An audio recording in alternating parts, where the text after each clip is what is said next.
So the United States shares a very important relationship, which is an alliance with the Republic of North Korea. And it is an alliance that is strong and enduring.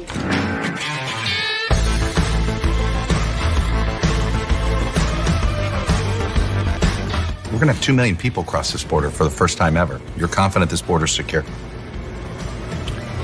We have a secure border in that is a priority for any nation, including ours and our administration. Okay. Do you have any plans to visit the border? I'm here in Guatemala today. At some point, we are going to the border. We've been to the border. So this whole thing about the border, we've been to the border. We've been to the border. You haven't been to the border. And I haven't been to Europe. And I don't understand the point that you're making. Space is exciting. It spurs our imaginations, and it forces us to ask big questions. Space, it affects us all, and it connects us all. One of the things I'm most excited about. But the other, you guys are going to see. You're going to literally see the craters on the moon with your own eyes. Oh my goodness. With your own eyes, I'm telling you, it is going to be unbelievable.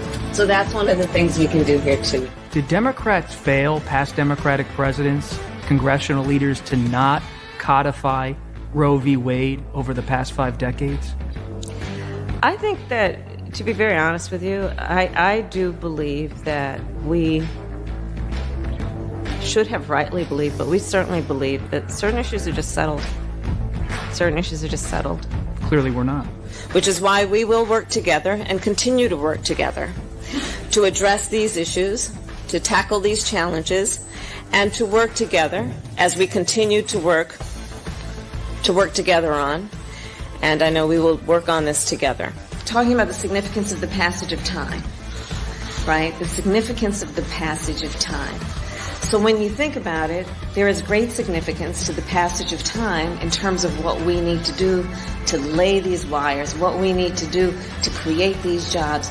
And there is such great significance to the passage of time when we think about a day in the life of our children. You know, when we talk about our children, I know for this group, we all believe that when we talk about the children of the community, they are the children of the community. We campaign with the plan. Uppercase T, uppercase P, the plan. And then the environment is such that we're expected to defend the plan.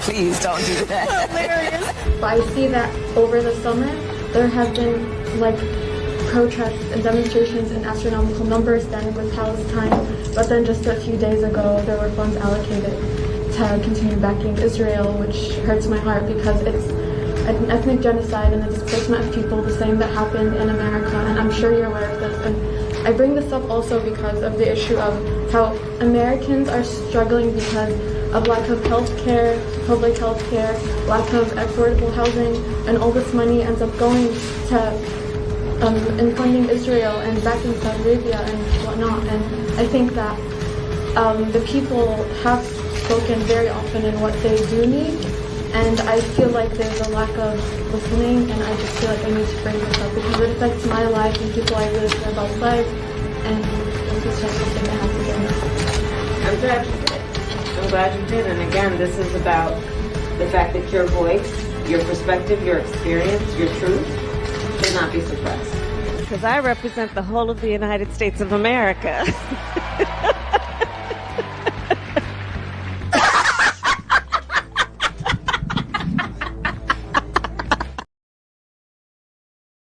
That we ain't Knight Riders. That we ain't Knight Riders.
Welcome to the Knight Riders Squadcast live stream. You are now rolling with the Knight Riders.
To me, you the star.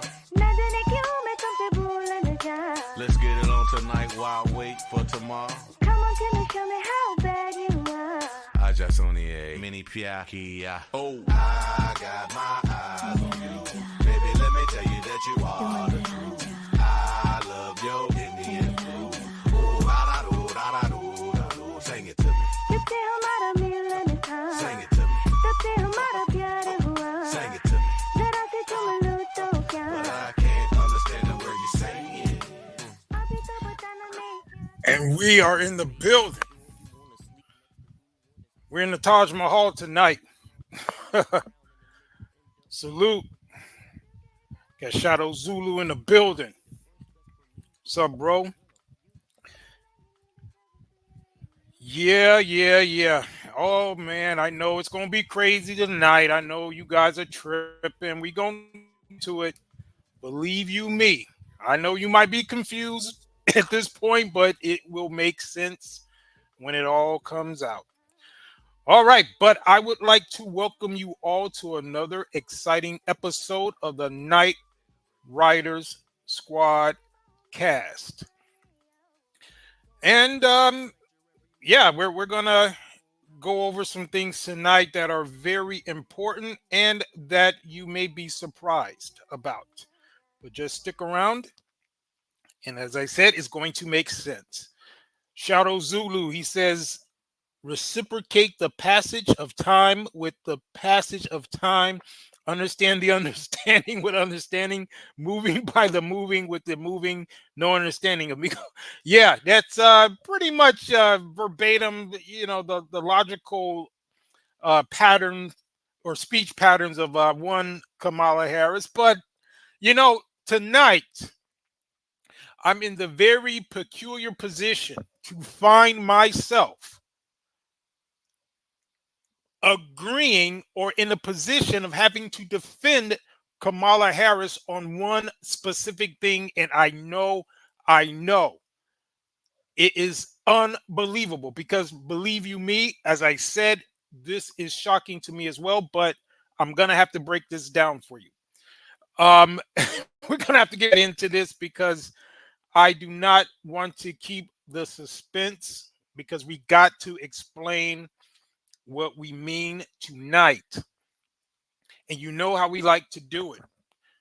We like to set the tone and give you guys the broad outline before we start going in and dissecting these subjects. So, first thing, once again, I am as shocked and appalled as you are at the possibility that there is anything that I could defend Kamala on. Okay? So we have to make sure that we establish this from the outset, right? But unfortunately, due to Black women's historic hypocrisy and inconsistency, if we have numerous times, this is the unenviable situation I find myself in. Okay? And once again, we're going to flesh this out, and it's going to make perfect sense.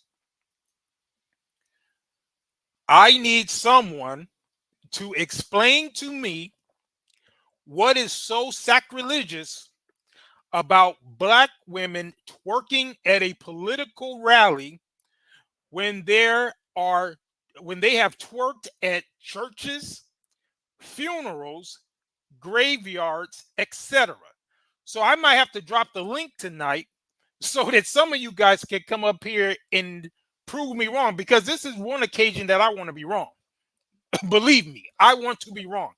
I went into this when I decided I was going to touch on this subject. Oh, I had it locked and loaded. I was going to go in, right? But the more I fleshed this out, the more my integrity would not allow me to take an opposing view to the proceedings that happened at that political rally.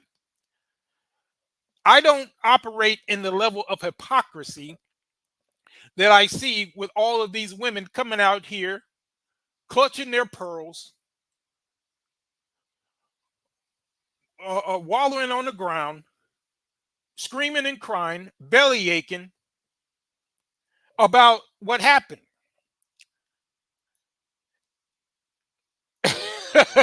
Charles Zulu says political twerking. What is that word?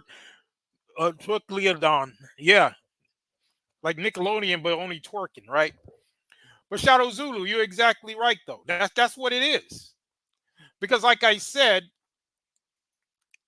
I need someone to explain to me what's so sacrilegious about them twerking at this political event when they've been twerking at places like churches and funerals and the like.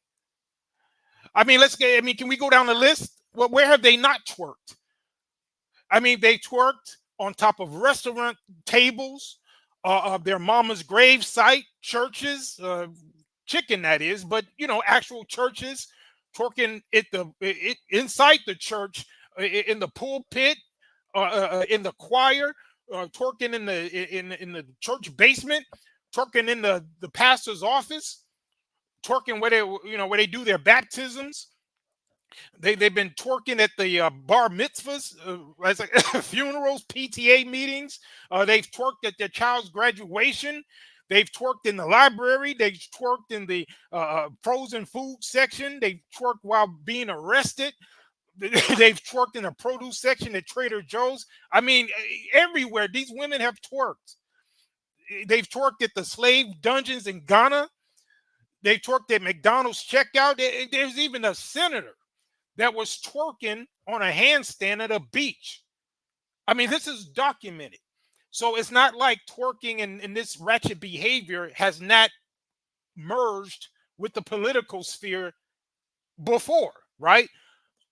So what I'm trying to understand here is what is so outrageous about what this Meg Thee Stallion did, and to show you how opposed I am to this whole thing. In actuality, I didn't even know who this Meg Thee Stallion was. In fact, it took someone to point out to me that her name is Meg Thee Stallion, right? As if Meg the Stallion wasn't bad enough, she had to evoke Old English. In Old English, "the" means you. So not only is she calling herself a stallion, which is a male horse, her name is Meg.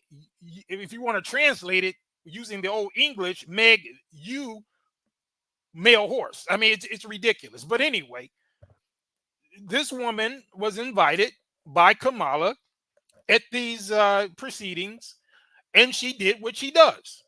And now, once again, I see all this fake outrage. I see all this pearl clutching, and the hypocrisy is palatable. And that's the problem that I have with this, because there's no way that these women can be truly embarrassed about the activities that happened at that political rally when they are okay with everything that's been going on up until that point. Black women have cultivated this image for the greater part of the last 30 years. So this is the culmination of that. What we saw on that stage is what they have produced. It's just like when they do these focus groups and they go in and they try to find out, what the people like, and they go into all the analytics and they see who's hot among her constituency, right? That's what they saw. They kept seeing Meg Thee Stallion and people like her. So when they're having some type of political rally, which is supposed to be used to, get the troops ready and, build that energy, what better way to do that than to bring in someone who they have constantly, time and time again, said that they liked? So that's the problem with this whole thing. It's like someone put up a reflection of them in a mirror and they didn't like the reflection. This is the image you've cultivated. So again, it's unfortunate that I am in this unenviable position to where I have to be on the same side in terms of, in this one point only, about Kamala and her people, or whoever's idea it was to present this Meg Thee Stallion at this rally, predicated on the information that was available to them in terms of what Black women like, because that's who she was catering to with that whole thing. So again, we're going to go deep. We got the clips, and I'm going to show you all these women bitching and moaning about this whole thing, and we're going to go in and dissect this stuff. And again, I open up the panel to anybody. I'm going to drop the link probably a little later if you want to come up and let me know if I'm off about this. You are welcome to do so, because this is one episode where I am looking to be wrong if I'm overlooking something. Shao Zulu says, if they could get away with it, they will twerk on Judgment Day, hoping it will get them into the New Jerusalem. I have no doubt about that. In fact, I've said before that twerking is not just a dance with these women. It's transcended dance. It's become this ritualistic thing that they do. If you look at all the situations where they do it, they'll do it right before they're getting ready to fight. They'll do it after they fight. They'll do it it's like this ceremonial thing, right? So it's no longer a dance, because when I was growing up, a dance would only be in style for maybe a few months, and then we're on to the next one, right? I've never in my life seen a quote dance live on for 20 years. I mean, it's crazy.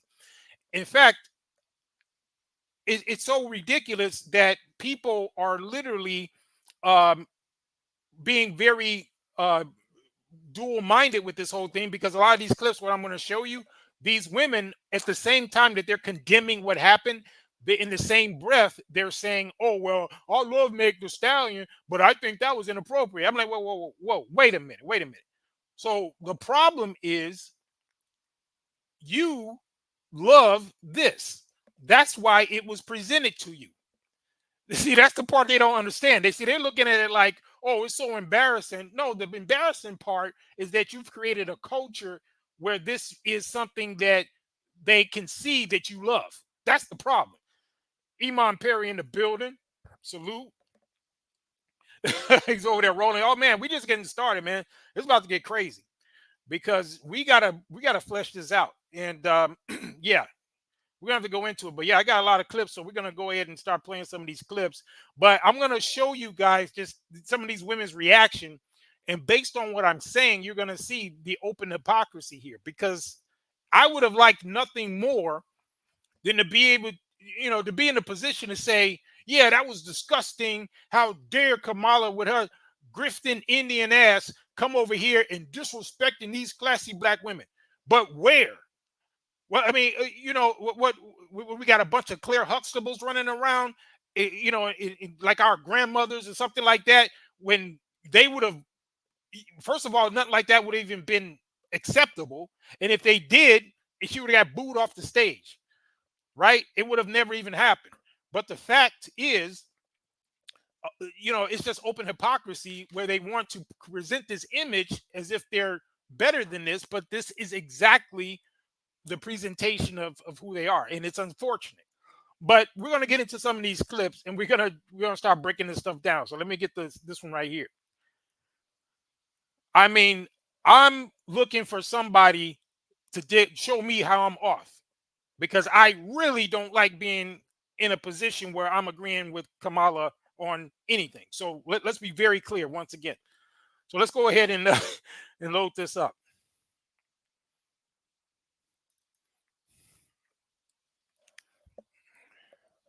The first black female president. Let's get this done, hotties. Hotties for Harris. I'm Megan. Why was you on that stage twerking? Oh no, I love Meg. That's my girl, and I'm always stand on business when it. Now you see what I said, right? See, she's going in talking about why she was twerking, and in the same breath, she literally said, "Well, I love Meg." Well, that's the reason why she was on the stage, because you love her. But let's continue.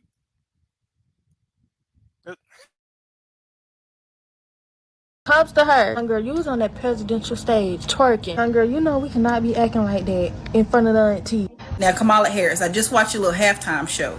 Your little, halftime show with Megan Thee Stallion. I know you call it a rally, but I beg differ. In 2024, this is how the once again, this is fair use, but let's get it. Presidential candidates get black votes because they think we need ratchet, bougie, classic. I love me some Megan Thee Stallion, don't get me wrong, but I think I'd rather look at me.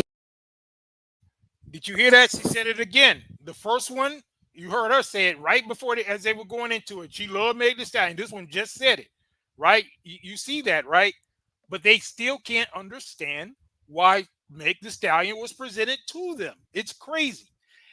It's kind of like somebody who, just say they went to a restaurant. They've been eating like the same type of food for 30 years, right? They're obese. They like to go in and get a bunch of hog maws and chitlins and all kind of greasy, artery clogging food, right? And this is what they love, to the point where they go in there and the chef or whoever's making the food, they already know what they're going to order, right? And they always come in there, they leave a good tip and all of that, right? So they've been doing it for 30 years. Then one day they come in there and then there's a camera crew in there, a news network or whatever is in there doing the story about the restaurant. And then the chef, presents them with the food that they normally eat. They just happen to be there at the same time as this news crew or whatever. But then they start acting like they don't want the food, right? They start trying to front like they just want a damn salad. Meanwhile, someone like me, who's just a casual observer, who maybe have been going to that same cafe or whatever for 30 years, but I've only been, getting my little coffee or tea or whatever, but I've been watching this woman devour all of this garbage ass food for the past 30 years. But then now that there's a camera crew in there, she wants to front like she don't want it. So the problem is not that she don't want the food, is that she don't want people to see the level of her debauchery as she consumes this this garbage, right? So that's what this likens to, because these women, they keep double speaking by saying how much they love this stuff while at the same time fronting like they're so embarrassed about it. And that's what I've noticed with these women that come out here, they're trying to criticize this whole thing. It's really ridiculous, but we're gonna get some more. Let's get it. At her concerts, listen to her in my ear, or watch like on TikTok or something like that. I don't know if this was the right So instead of Kamala Harris giving us policy to benefit black people, she gave us ass-shaking Megan Thee Stallion. That is. Why should Kamala give you something that you didn't require of Obama? You didn't require of anybody. That's the problem too. See, now I'm hearing people talking about policy. Listen, I don't know what is so hard for people to understand about this, but I want everybody who's listening to this live and that's going to listen to this playback to pay very close attention to what I'm saying. Every time you keep talking about someone giving you a policy, you sound ridiculous. You know why? It's because you're supposed to have your own policy. You're supposed to have your policy, and you're supposed to present it to whoever your candidate is and give them the stipulations in terms of how you want this to be addressed. Why are you sitting back waiting for someone like Kamala or any other candidate to come up with an agenda for you when that's your job? You're supposed to develop your own political agenda, have the infrastructure in place to where you can push it and have some teeth behind it, so that if these people don't give you your agenda, then there's political consequences. That's how other groups operate. Black people are the only ones running around talking about ain't nobody giving them a policy, because that's your job. You're supposed to develop your own policy, right? And then when it comes to this whole thing about how they're conflating the entertainment piece with the policy, look, this was a rally. And again, I am apolitical. I'm not on either one of their sides, right? I'm totally removed from this whole thing. I am an observer from the outside. However, I have to call cap on this manufactured outrage when the behaviors that were displayed at that rally are commiserate to all of the different behaviors that are expressed throughout their lives. Again, I went down the list of all the different places. There's more, but we've seen it over and over and over again where these women have been twerking in all these different areas. So why now is it such a big deal? Again, going back to my restaurant example, it wasn't that they didn't like it. It's because they're embarrassed because it's in front of the world stage. And just like that woman I used in my example, she still wants that damn food. Don't get it twisted. She just don't want the cameras there as she scuffs all that stuff down. That's the problem. But let's get it. What she think black people deserves. Look at this. Somebody come look at this. Look at this. Somebody come and look at this. Look at this. See, 4 years ago, they gave y'all Cardi B at the height of her song WAP. Wet ASSPUS. This year, they're coming with Megan Thee Stallion. Black women, if y'all don't sit y'all silly asses down looking all stupid. Why the hell was Megan Thee Stallion twerking at Kamala Harris' presidential speech? It is a time and a place for that, honey. I could have went to a concert.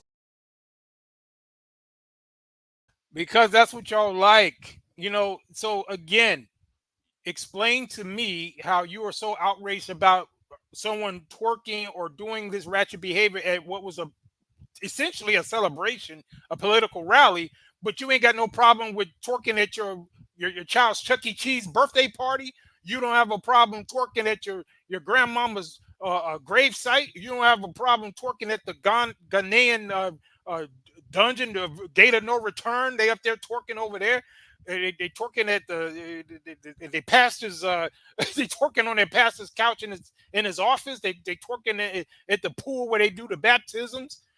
They're doing all this stuff, but somehow, some way, it was so outrageous to see them twerking on a stage at a political rally. It just doesn't make sense to me. But let's go. To see that. And Kamala, it's too much serious stuff going on right now in the world for you to be playing like that. Why did you think that was cool? Why did you think that was funny?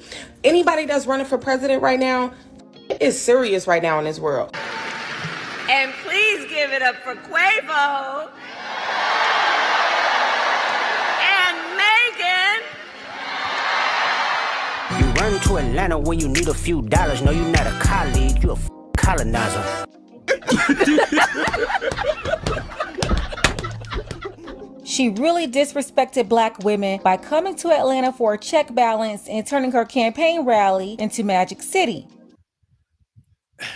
Again, yeah, I mean, I understand the point, but when you look at the culture, what was she supposed to do? Is she supposed to invite the astrophysicists?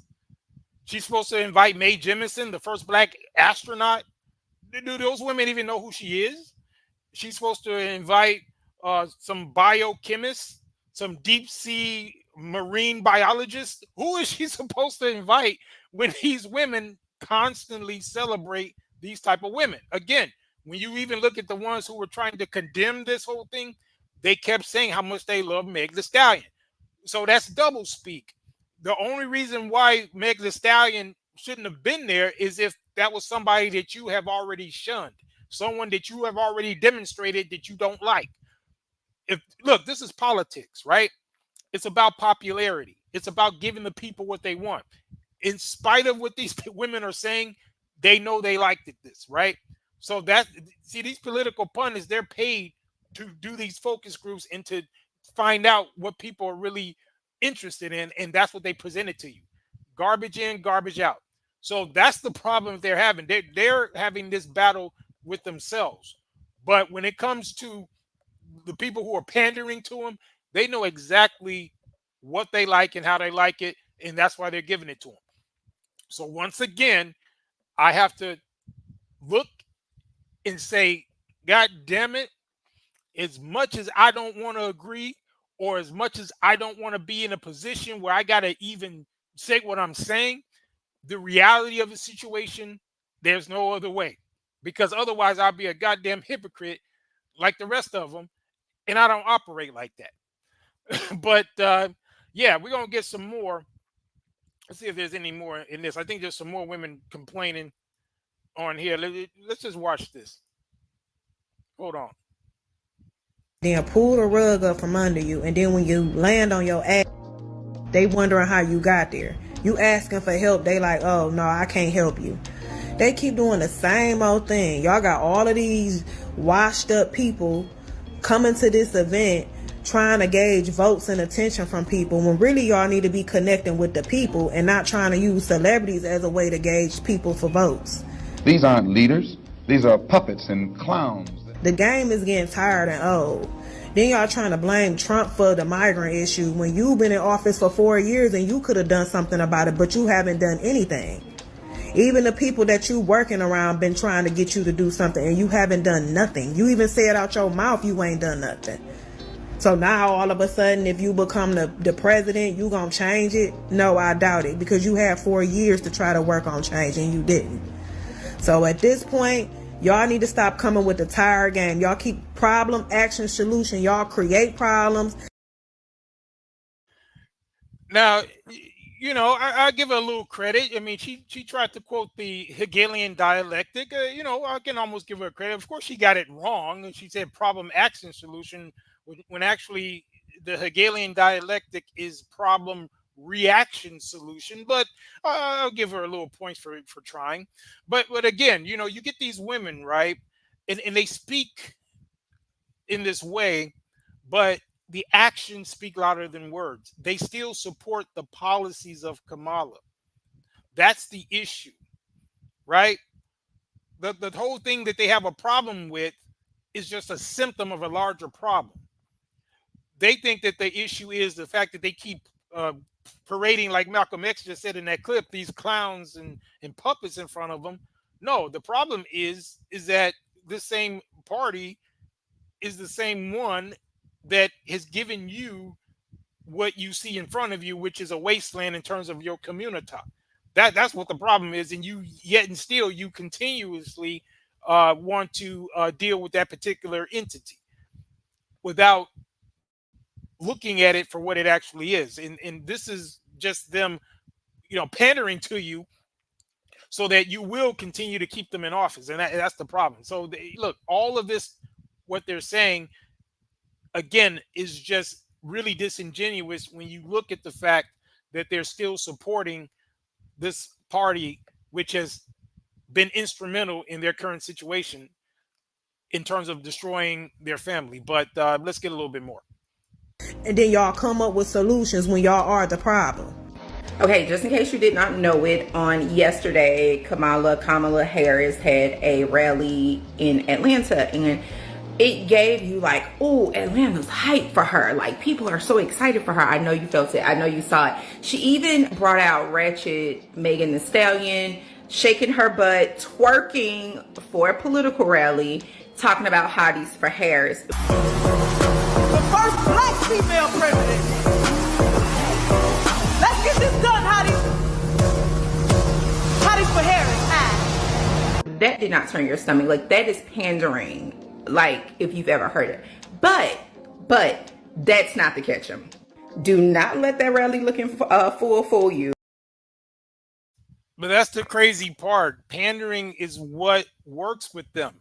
It's just like when we see these people like Derek Jackson and all these other guys, right? That's pandering too. But it works. That's the problem. See, they complain about pandering, but that is what sells. And the only thing that's stopping a lot of us from doing the same thing is our integrity. Because if I wanted to pander, I could do the same damn thing and it'll be a bunch of bras over here bigging me up, right? But I got too much damn integrity to sit there and do this. And that's the reason why I cannot, jump on the side to say how wrong it was for this to happen at a political rally when there have been far more egregious examples of women behaving like this at places that I would consider possibly more sacred than a freaking political rally. But somehow, some way, they're framing this as if it's the worst thing ever. And I guess those other places are A-okay, right? If you don't have a problem twerking on your enslaved ancestors' tomb, then God damn it, I don't know what you should have a problem with after that. I think it's all open season at that point. But let's get it. Because Fulton County has been doing this for years. Before the rallies, they get busloads and they... Fulton County, ain't that the home of Fannie Willis? That's another one, right? Another example of this ratchetness spilling over into the political realm, right? So again, this is not the first time that we've seen this. Just like I mentioned earlier when it came to that twerking senator. You know, you have that twerking senator. You have all these different ratchet judges, and you had, Fannie Willis, and we know all the BS going on with that, right? You got that what they call it, the that ratchet mayor down there in Dalton, Illinois, right? So you got all this stuff going on. This is not the first time ratchetness has spilled over into the political realm. And the fact that these women are out here acting brand new is what I have a problem with. And again, you guys, you got to let me know. Am I looking at this the wrong way? Because I know a lot of people going to have an issue. Like, oh, man, why you defending Kamala? You know what? I'm not really even defending Kamala. I'm just looking at this objectively.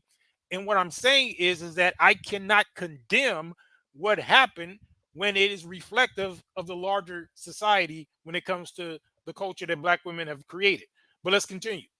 Go pick up the homeless people. They offer them food, drink, and a little change to come to the rally so the rallies will look full. Now you got to realize she just dealt with the rally, and I want to say it was Pennsylvania, where it was less than 60 people. It was quite embarrassing for her. And so that's not going to go down in this blackety black city. Okay. It's just not going to go down. They are absolutely going to make sure that thing looks packed out. So I want you to know, that's why you only saw certain angles as well. But I want you to know, people aren't for her like that. That's why they're having to pick up homeless people. That being said, I'm gonna give her this. She's not the only one. It is a very Fulton County, Atlanta thing. You can see it before all of the Democratic rallies. You can see it. Now, I've never seen them pick up people and pay them to vote Democratic, but it's been said for years that they literally will go pick up homeless people on the days of the election and pay them to vote. They need the money, so they do it because what poor and desperate is what they're banking on. I haven't seen that, but I have absolutely, and I saw yesterday them picking up the homeless people to come to the rally. I have no doubt what she's saying is true, because there were instances where it was clearly not that many people in some of those town meetings or whatever that Kamala had. In Iman Perry, yeah, I agree. But who is the joke on? If she's the joke, then who is the joke on? Because it would seem to me like there's a certain constituency that she has. There's still a whole group of women that are supporting her. So the joke's on them, actually. He says the Democrats don't have anybody, all of them old. Yeah. I mean, to be honest, that's on both sides. The whole dual political system, whether it's the Democrats or the Republicans. I mean, they're both long in the tooth, if you ask me. But anyway, like I said, I'm pretty much apolitical when it comes to that because I see issues on both sides. But let's get it. So do not be fooled. They'll tell you it's a lie. I'm telling you, this right here, 1000% the truth. The fact that Kamala Harris put Quavo and Meg Thee Stallion on stage yesterday at her rally is mind-boggling to me, right? In my opinion, it really shows what she feel and think about the. See, that's the thing. Why would it be mind-boggling?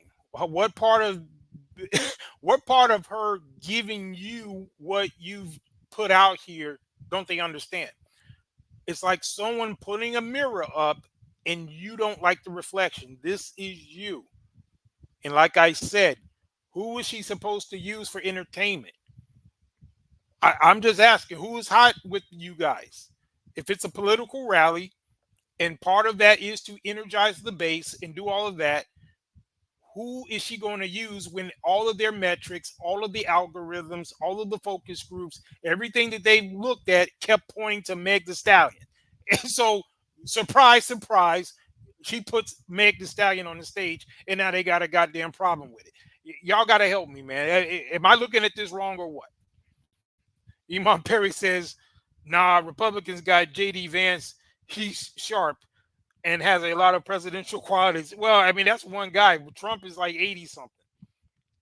And that, they don't even get me started on Congress and all those guys. I mean, you got fossils up there. He said, even DeSantis, he said, Ron DeSantis, even though I don't like him, he's sharp and has a lot of good qualities. Yeah, it just depends. This issues. He said, shit, even Vivek. Yeah, but a lot of these guys, they're pretty much stunted. I don't think they're maybe candidates for the presidency. And I guess that's what we're talking about with regard to their, achieving the highest office. But again, to me, both of them, both sides definitely got issues. Black community. Of all people, Michelle Obama wasn't available. Condoleezza Rice wasn't available. Someone who's... Well, I'm not sure why Condoleezza Rice would have been there. She's actually a Republican. But, see, again, this is unrealistic. See, she said that as if that would be a viable option. Why would Condoleezza Rice want to come there to sit next to Kamala Harris? I mean, come on. But that just shows you how unrealistic that is. Actually a good role model that young children could look up to, but that's neither here nor there, right? Instead of putting her on stage to twerk, you could have put her on stage to speak about gun reform. Shadow Zulu, that's a good question. I don't think Cookie Monster would take a firm position because he would probably go into hypocritical overload because at the one hand, he can't go against his black queen, right? He's still a Cookie Monster, so he can't go down. He can't go too hard on him, right? So I'm not sure. I haven't necessarily seen Cookie Monster's position on that, but that's a good question, Shao Zulu. I think we need to maybe investigate what the Cookie Monster has to say about this whole thing. You could have actually used Quavo to do the same thing, but instead you chose to take another direction. I don't know what that was about. Now, if you don't stand for something, you'll fall for anything. And if we just fell for that, then that literally just set us back thousands of years, not hundreds, all right? I know she thinks what she said there what makes sense, but actually, if you go back thousands of years, we're better off thousands of years ago, because that's going to take you into the Kemetic empires and all these ancient great civilizations. So if you go back thousands of years, we're probably better off. So hundreds, yeah, I mean, we were definitely in a worse position hundreds of years ago. But when you go back thousands, I think things were a lot better back then. But you got to know history to know what I'm talking about. But let's get it.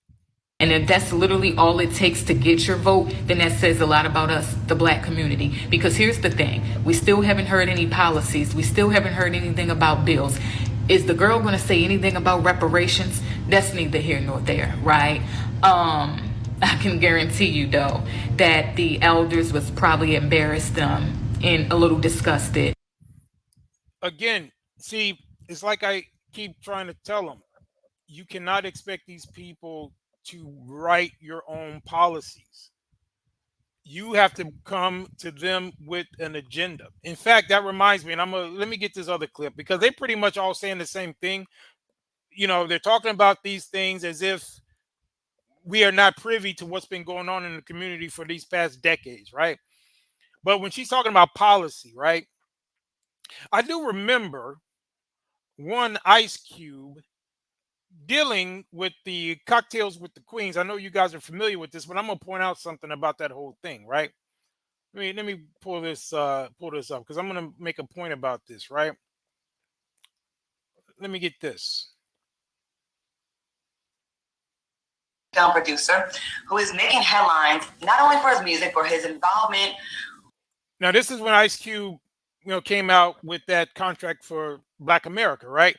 And we all remember this situation we went on here and was sitting before the four Banshees on this Cocktails with Queens, which I heard that show is no longer on the air. I don't know. I never watched it, but maybe you guys are more in tune with that.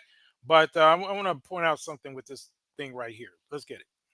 With policy and politics, please, everybody, welcome Ice Cube. Hello, sir.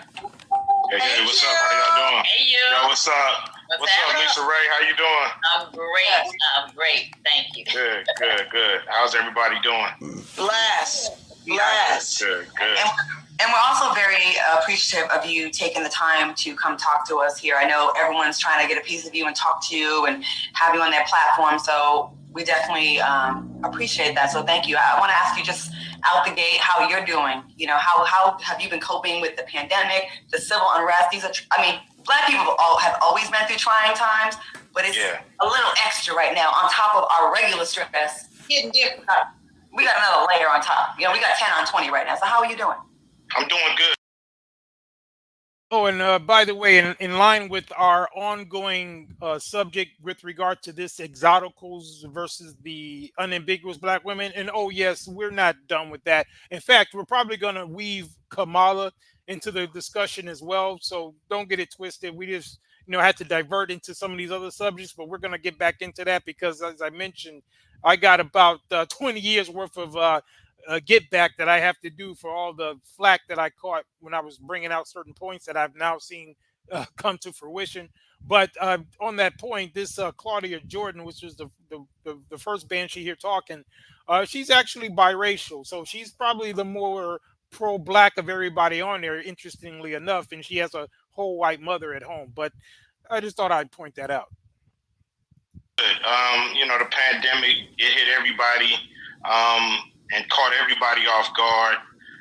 Thank God for D Nice, who started spinning them records, man, and kept people. Right?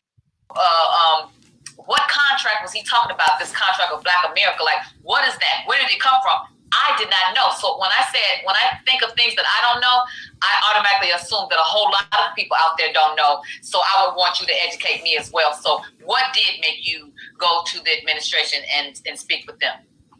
Well, what happened was, it was a lot of yelling, a lot of people upset, a lot of reforms being put on the table during George Floyd. But I was looking around for a document that really was speaking on what's the needs in the community and what do we need across the board, not just. Now, I want you guys to pay attention to something, because another thing that those women were saying in the previous clips that I was showing you, how they were complaining that Kamala didn't have, in conjunction with them complaining about the whole performance, right? The other issue that they had was that there was no quote policy, right? Okay, well, we're going to see what happens when actual policy is presented, right? Because that's been the whole thing, right? No policy. Well, like it or not, you could say a lot of things about Ice Cube, but at least he had a cogent policy here. But we're going to see how they reacted to it. Let's get it. Government, but from the private sector too.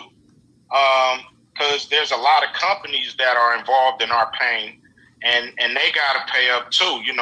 They owe us reparations as well in some shape or form. So it was nothing. I was looking around. I'm like, damn, where is the document? Where is the ask? What are we asking for as a people across the board that deals with not only police brutality, but all our needs? And what that does is ties into what I was saying as far as you're supposed to have an agenda. And again, whether you agree with this or not, at the very least, he had a specific list of demands. And that's how this is supposed to work. If you have policy, you're not supposed to even be framing the argument about why these people are not presenting you with your policy. You're supposed to create your own agenda, put it together in writing, and present it to them with consequences if it's not carried out. So on that point, again, whether you agree with him or not, or the policies that he set forth, at least he came up with something on paper that was cogent that he presented to both political parties.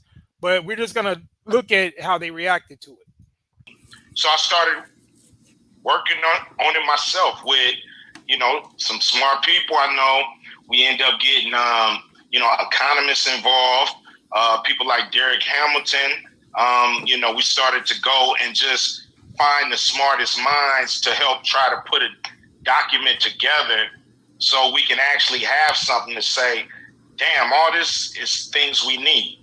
This is so anybody black could look at our document and say, yeah, support this, support, some of the things that we have. Now, I'm not a politician, and I shouldn't be the one to have to put this thing together. We've had politicians in place for a long time, and they haven't come up with something like this. So, exactly. So that's another point.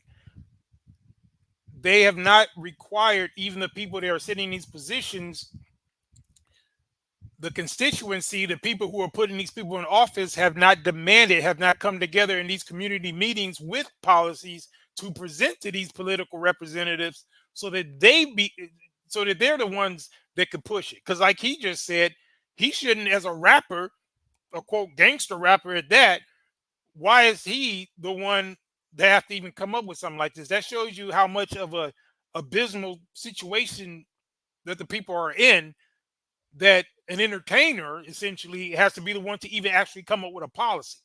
Because you have the people who are the elected officials, they're not concocting the policies, and they're certainly not working with the community in order to develop the policies as well. So that's another issue.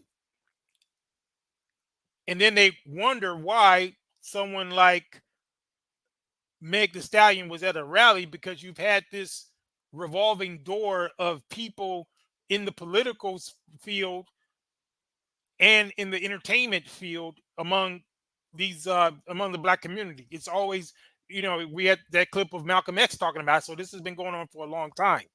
So no one should be surprised. And that's another reason why it's so ridiculous that these women are, clutching the pearls and being hyperbolic and hyperventilating about this whole thing, because this is what's been going on for decades. But let's get it.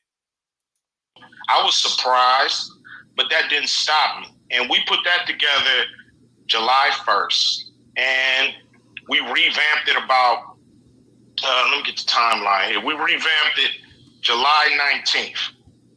And from then, people wanted to interview me about it. So I went on just promoting the contract with Black America, hoping to be contacted by any of the politicians saying, yo, this is a great idea. Everybody that I would show would say, oh, these are great ideas. This is common sense. This is things that should be in place already, but they're not. So I was just kind of saying, okay, we're going to... Yeah, starting an initiative, and I'll make a long story short. I was just going up, basically saying, okay, we're going to go after the private sector. We're going to go after the banks. We're going to go after Hollywood. We're going to go after the people that we know got their hands in the cookie jar. You know what I mean? So then we started to get contacted from the Democrats on September 8th. And then we started talking to them. Then we got contacted by the Republicans. So that's when the ball started rolling then. So it's not just like I just jumped into. You heard what he said, right? And again, I'm apolitical. I'm not on either side, right? However, it's very interesting that he said that they worked on it in July. They heard from the Democrats in September. And then after that, he heard from the Republicans, and he said, quote, that's when the ball started rolling. So you mean to try to tell me that the ball didn't start rolling with the Democrats? But that's who has 90% of the black vote. So I would think that those are the ones who should have been jumping on this if it's such a good idea as he said that they said it was. So isn't that interesting that according to Ice Cube, the quote ball didn't start rolling until he got with the Republicans, and those are the very people that people like Vivica Fox and the rest of them are going to be jumping down his throat about why he was even talking to them when they were the ones who did any type of outreach about the whole thing. But let's get it. Anything. I mean, I just did the contract, and then people started to contact me, not the other way around. I was hoping the Democrats would be all over me, but you know that wasn't the case. And I understand it wasn't like I was throwing a fit. I just was like, okay, we're going at the private sector. And then the Republicans contacted me, and to me, if you're speaking for black people, you should speak to whoever is in power or about to be in power. And I think you had a statistic, you said something about there has been 7,000 black people elected, and you felt like in offices for us, and you felt like they made a change. We've not come far at all with 7,000 of us in there. What are we going to do? Who is going to take this and say, okay, I'll be in the front line of this, and then get in the front line and have everybody come on board with you? Because let's be honest, you are Ice Cube and you do have a huge platform. So I would say that for me to know that you've been using your platform to be able to have an initiative like that, I think it's worth you doing the interviews that you're doing and letting. Now, you notice Lisa Ray is the only one that's kind of, cutting them a little slack because he actually put money in her pocket. He actually put her on. You know what I'm saying? So I think that's the main reason she is being more conciliatory to him, right?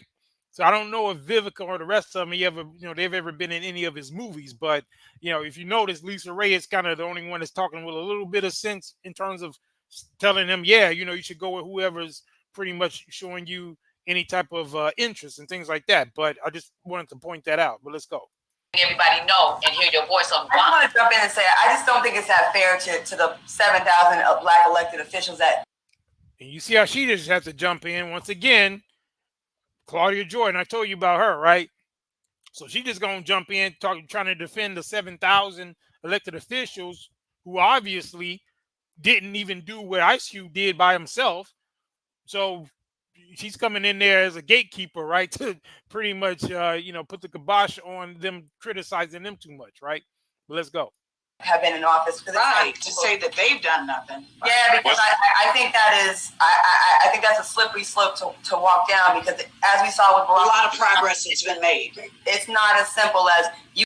You got Vivica Fox back there, amen in the whole thing, but yeah, it gets worse though. You get elected and bam, you can make all these changes one man, right? I never said that 7,000 people, black people, have never did anything. I said that since the 60s, there's been over 7,000 black politicians elected in prominent positions. And our situation, as far as the wealth gap hasn't changed. We've flatlined from the 60s to now. We have not gained or closed the wealth gap. So that's the major problem. I understand we got a lot of people, working hard for progress, that the facts are it hasn't happened in the traditional way. So that's why I want to break the mold. So I just want to say, first of all, there's this whole cancel culture that we have. First of all, ain't nobody canceling no damn Ice Cube. Let me just say that first, not the gate. This is NWA. Thank you. He was the first to say fuck the police, so go sit down. Nobody's canceling Ice Cube, and if you are canceling, that's fucking stupid. Second of all, I do think that it is very good that you are taking an initiative to, and I like how you say bipartisan, because that means both parties. This is for both parties. We want both parties to jump onto this. This is not just, oh, this person, that person. We want everybody to grab a hold on to what African American people need singularly. And I remember we talked about this on Cocktails. Remember, Lisa Ray, when you asked the question before, you were like, well, who's going to do something? Who's going to lead singularly for African Americans? Now, I do know that there have been tons of initiatives. CBC has initiatives all the time, Congressional Black Caucus, the Nation of Islam. Hey, right here, National Agenda. They've had an entire agenda that happened right after the Million Man March. It was presented to, what's the name? The president that was in, what's his name? Clinton. It was presented to the Clinton administration. Oh, okay, right. So it was presented to Clinton, who Terry McMillan claimed was the first black president before even Obama, right? Go ahead and do some research on that. And that kind of ties into that discussion we were having as far as black women handing out all these black cards to everybody, right? So, yeah. So after the Million Man March, they had an agenda and they presented it to Clinton. And what happened to that, right? A Democrat, right? So, to the point, why are still 90% of black people still voting in favor of a party who has been presented with agenda after agenda, and yet there has been no progress? These are just questions. And then again, they have an issue with when they present to them the types of things that we saw at that rally, because they're looking at you and what they've been able to do to you over these decades, and you keep putting them in office to do it again. That's the reason. But let's continue. So we have tried. There has been trying going on. But one thing I do like about your initiative is that it is singular to black people. That gap, that wealth gap is a fool, and it does need to be fixed immediately. But here's my question. I watched you on the Black Report the other day on Friday, and they asked you, hey, Q, what do you think about, when you see the Black Man March, and how does that make you feel? And you said something that was really profound that stood out to me. You said, you know what? I wish that black people and black men could watch this over again and get back to this, because you said, even myself, we need to get back to this type of unity, this type of connecting. And so my thing is, let's say whoever get in office, it ain't gonna matter. The initiative is set, and then it's like nothing's happening, or something is happening, or whatever, it's there. Now, let's say they give us all the $500 billion that we asked for. Do you honestly think, and I'm not even trying to be funny or trying to catch nobody up, and I'm just asking like a real question. With the state of how our community is already broken, how we already have PTSD, how we already are not connecting already interculturally, the infrastructure of African Americans in general is just jammed up with or without money. Yeah, let me get to that part where they, let me see, hold on. It just didn't happen the way, we all envisioned it. But that don't mean we can't, who've had us oppressed. It's things where we can get money into responsible people's hands, and hopefully they'll hire the community to teach the community. They'll use the community to hopefully clean the community up. I also think the government has a job too. Why you use the armies just to come in and put guns on us and make sure we're not protesting? Why you don't use the armies to come fix fences and roofs and paint walls and do things to beautify the neighborhood? It's like they got to rethink how government. Well, I mean, the army's job is to break things, and there's rebuilding, but those are normally government contractors, like Halliburton and all that. So I get what he's saying, but I think a lot of times people conflate what the government actually is, and you have a lot of sub departments that handle stuff, but it just comes down to the fact that the people are very lackadaisical and they're not holding things accountable, and then when things blow up in their face, they look dumbfounded. But again, it all adds up based on what you've been doing and what you've not been doing. So that's the part that's going on. I mean, that's what's crazy about this whole thing. Works for the people, and they're not going to do it using the same old ways. You're going to have to push them. You're going to have to find pressure points, and you're going to have to use leverage when it's time. You know, I just got to make a quick statement, though, Q. Go ahead. If the administration that is in there right now hasn't This broad right here, oh my goodness, done it for the past 3.5 years, what do you think is going to make them start in the next 4 years that they are given more and given more during a pandemic? I know you got to take a break. Hold that thought, but I just got to enforce their own agenda. We are talking about his contract with. So I agree with you on that statement. There has been a lot of people that have asked him, what about the wall? What about the kids in cages? I mean, there's a lot of things that, I understand that. I'm not going to give him no plus signs whatsoever. So you see, well, yeah, they was talking about Trump, and she's just so emotional about the whole thing. Speaking of which, I know you guys saw that interview. I think I had that clip, right? We're going to talk about that too, with that woman, Rachel Scott, that reporter who Trump had to check. We're going to play that clip too, because that's another thing why I'm calling out this hypocrisy, because you had these women belly aching and clutching their pearls and bringing out the church fans, you know, waving themselves as they were fainting because of what happened with that Megan Thee Stallion performance. But somehow they were not equally embarrassed with that female journalist, Rachel Scott, who Trump had to body on the stage because she was so disrespectful. And she didn't ask him about any type of policy. So they keep complaining about policies not being mentioned. That female journalist was just trying to get a gotcha moment out of Trump. She was not trying to ask about any type of policy, what he would do. She didn't have anything already laid out, like even what Ice Cube is describing with his contract with Black America.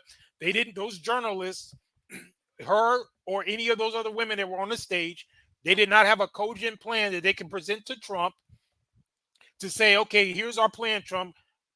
Here are the bullet points. What part of this plan will you implement first when you get in office? They didn't have anything like that. All she did was attack him on what it was that he said about somebody, right?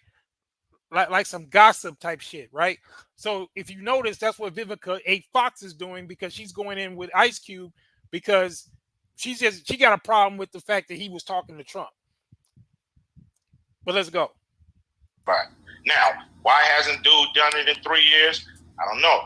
Nobody's been pressing him. Everybody's been like, he's the boogeyman, run, and nobody's been pressing him on behalf of Black people because we've been just waiting for Democrats to get back in. I do not agree with you on that statement. There has been a lot of people that have asked him, what about the wall? What about the kids in cages? I mean, there's a lot of things that, I understand that. I'm not going to give him no plus signs whatsoever. But check this out. I'm talking about pressing him. Look how disrespectful she is. What? You see this garbage right here? But that is the level of engagement that they have, and they wonder why they can't get anything done. It's ridiculous. King saying red in the building. He says sitting at Waffle House listening. Yeah, salute to you, bro. At Waffle House, all right. You make sure them B-dubs don't hear you listening to this, man. They're going to put something extra in them waffles, man. Just be careful, bro. I'm just kidding. But anyway. To give things to Black people. These are country issues. I'm talking about Black people pressing him to give things to Black people. Everybody treated him like the boogeyman. Nobody would go and press him to give things to Black people. The stuff that he's doing to the rest of the country, I understand that, but we raggedy. We got to get our. We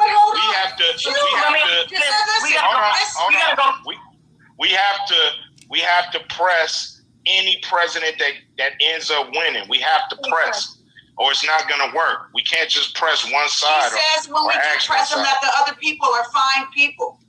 I mean, is that right?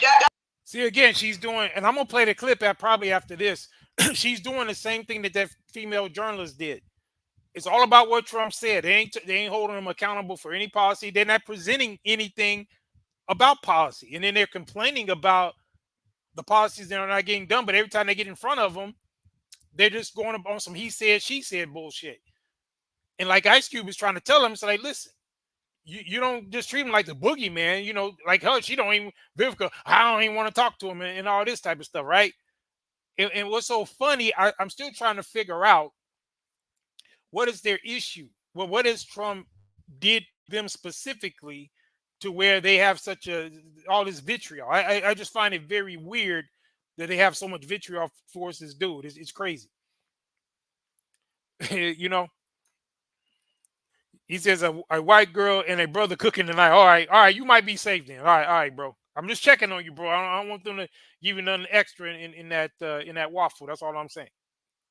I mean, and he won't denounce the people that hurt us and suppress us.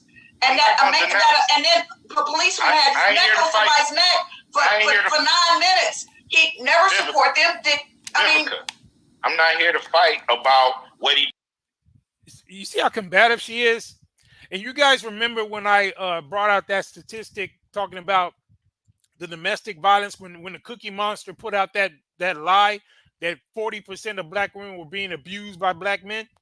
And I broke down the numbers and I showed that the altercations spike with women within that 35 to 50 mark or whatever it was. I think Vivica falls right into that age group where they're so combative, and that black women call the police twice as much as any other women group, including white women, because they'll sit there and be combative, just like what Vivica is doing right here. And then all of a sudden, you know, when the man pushes back or something, then they want to call the police. And how there was a spike. Every other demographic of black women is relatively lower than other groups. But when it gets to the age group of Vivica, because they're so bitter and dried up like some damn prunes, and they're mad, and they get so combative. Look how combative she is, right? Charles Zulu says they just hate Trump and nothing else. All of their votes are based on feelings and emotions. Yeah, that's all it is, and that's what's so crazy. And then they got the nerve to be complaining about when someone like Megan Thee Stallion gets paraded in front of them. Why? Because that's what you're based in emotion, right? They're gonna put somebody up in front of you twerking and shaking their ass because that's all you understand. Because when someone's trying to talk to you about policy, you're in your feelings. Just like Ice Cube, he came on this show to talk about policy, but somehow, some way, he's in an argument and he's trying to fall back and say, "Yo, I ain't trying to fight." He had to literally tell her that. But let's go. Did what he didn't do. Is he a good white man? Is he a bad white man? To me, they pretty much all the same. So now, I don't agree with that. With that said, and guess who? Look who jumped in with what he said. He said pretty much they all the same. So, Miss, you know, biracial up there, and shout out to the biracials, but you know, sometimes there's dual loyalties, right? So she knows she got a whole white mom at home, so she ain't gonna let Ice Cube get away with talking about they all the same. She can't stand for that, so Claudia Jordan had to jump in on that one, right? But let's go. I don't agree with. I don't agree. I used to be. I know we've had all kind of presidents, and our situation hasn't changed. So that's why I said they're pretty much all the same when it comes to a president. See, he was talking about the politicians, but when Vivica was talking about this white man, this and that, and he said they're all the same, Claudia Jordan jumped in because she thought he was talking about all white people are the same. But let's go. And dealing with our situation. So I gotta ask this question. Because you're on this show with the cocktails with the queens, and there's a reason for that. The queens of what? It wasn't to have you defend or not defend Donald Trump. It was about, I care about what's in this contract with Black America for women, and it's not. We're not mentioned at all in the contract with Black America. And here we go, right here. And you notice she had to come with the division, right? This is the part right here that a lot of people have taken note on, and she isolated Black women from the collective as if they're a special interest group. But this part right here, I don't think Ice Cube was red pilled before this, but this is probably his red pill moment, right? Well, let's go.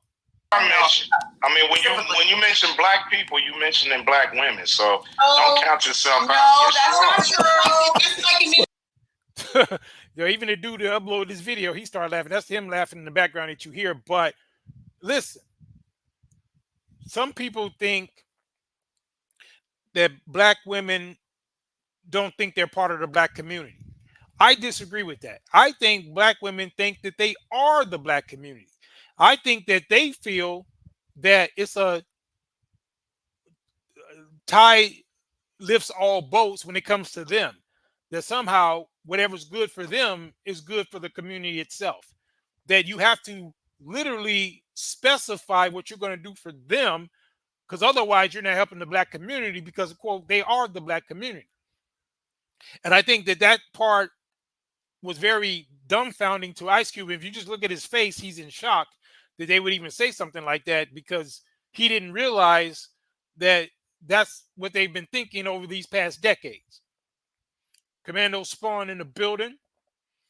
He says, a blast from the past. How could God have, he said, how could God forgot? He said, how could God have forgot us or something? But yeah, shout out to you, man. But yeah, it's crazy. But I don't know how a lot of people, such as Ice Cube, were not aware of how these women were thinking. Because I guess he's a married man. He's busy doing what he's doing. He hasn't been, in tune with this stuff.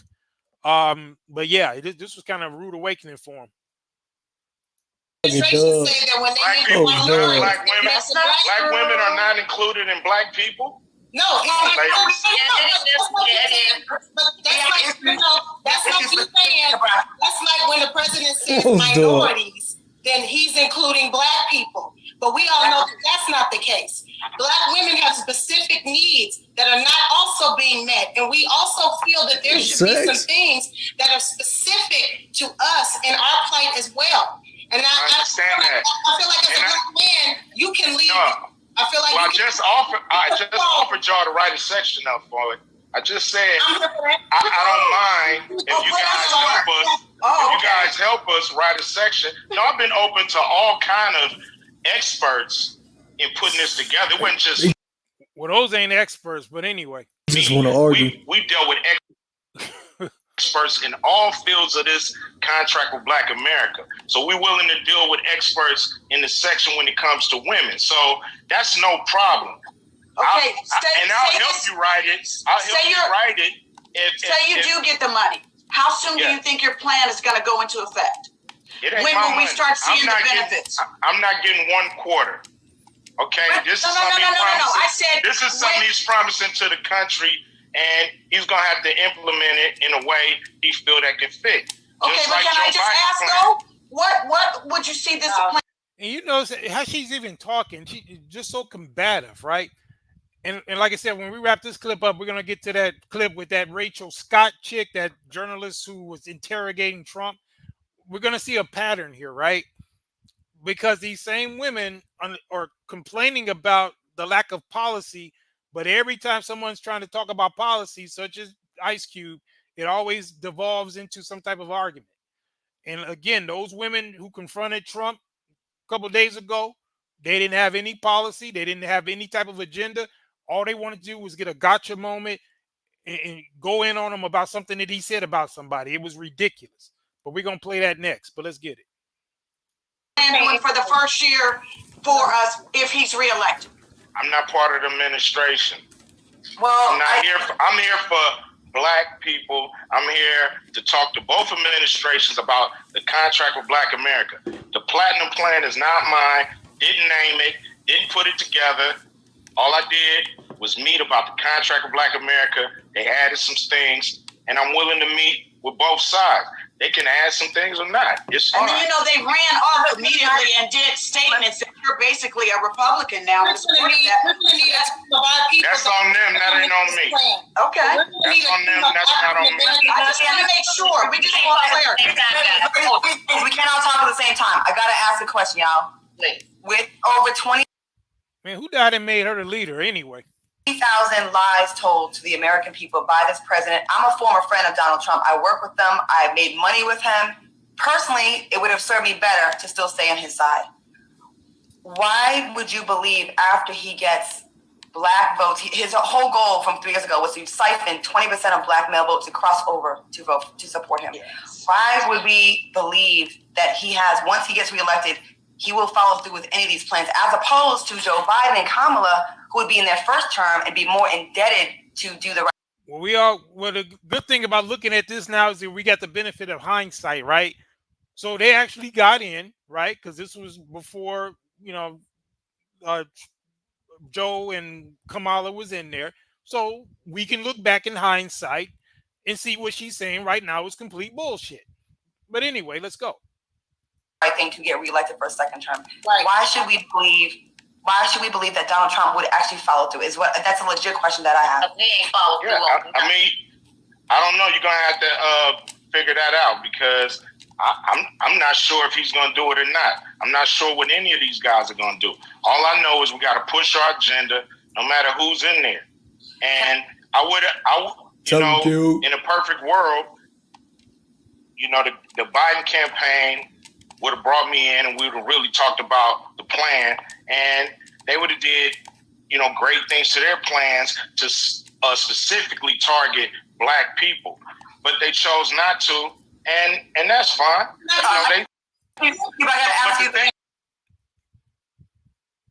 Yep, so there you have it. He even said they chose not to, right?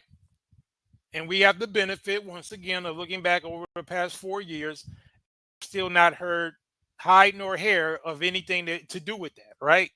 So there you go. But what we're going to show now is that clip that I was telling you about, and I'm sure you guys are all aware of it, when that woman was on stage just going in on Trump and how he had to smack her down and how embarrassing that was, and how I would surmise that was more embarrassing than that Megan Thee Stallion performance. But somehow, black women don't feel outraged about how they looked on this particular situation right here. But let's get it.